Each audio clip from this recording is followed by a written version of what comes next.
Today we're doing a deep dive into the Gutenberg printing press, but maybe not in the way you're used to thinking about it. Right. We're looking at it not just as some standalone European invention, but really as the culmination of a global technological journey.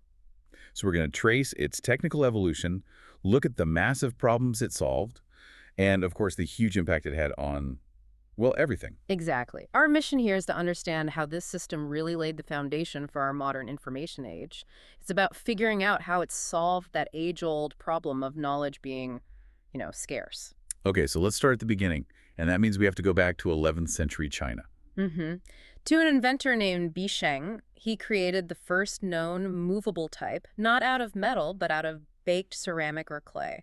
And the problem he was trying to solve was the sheer labor of block printing, right, where you had to carve an entire page. Precisely. That was the breakthrough. Bi Sheng's clay type meant you could reuse the characters. It just dramatically cut down the effort. And the technology kept moving forward from there. It did.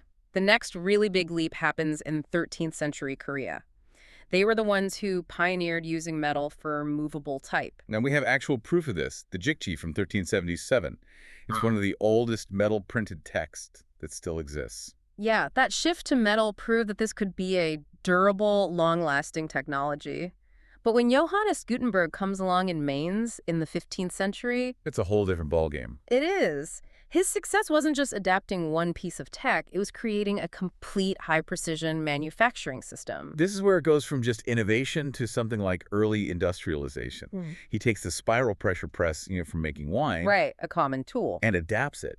But the real secret weapon was his work in metallurgy. This is the part that often gets overlooked, but it's absolutely key. He created a very specific alloy of lead, antimony, and tin. What was so special about that blend? Well, it melted at a low temperature, which was efficient, but crucially, it expanded just a tiny bit as it cooled. Ah, so it filled the mold perfectly. Perfectly. Every single time. That solved the huge engineering problem of uniformity. You could cast thousands of identical letters, which is essential for printing. And he didn't stop there. He also solved the quality problem. He did. The old water-based inks just wouldn't stick to metal type properly. So what did he do? He looked at what oil painters were using and adapted their technology to create an oil-based ink that adhered beautifully to the metal. So he had speed, uniformity, and quality.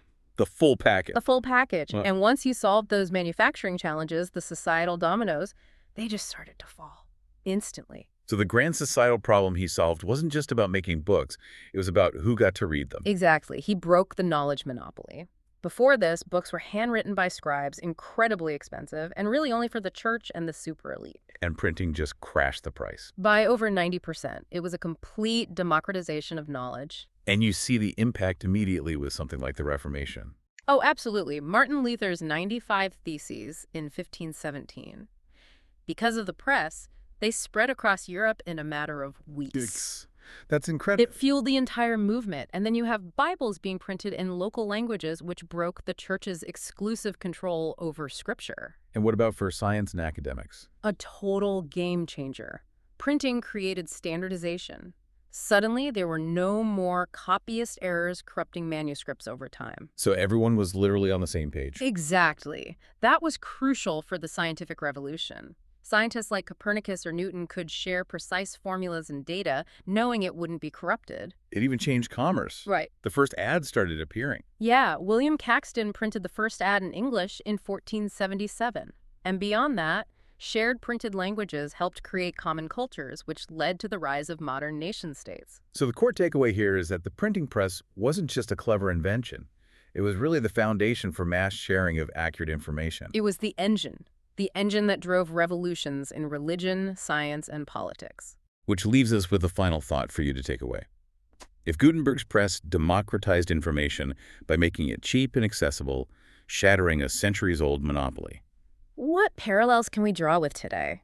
Between that 15th century shockwave and the rapid decentralized spread of digital information that we're all living through right now.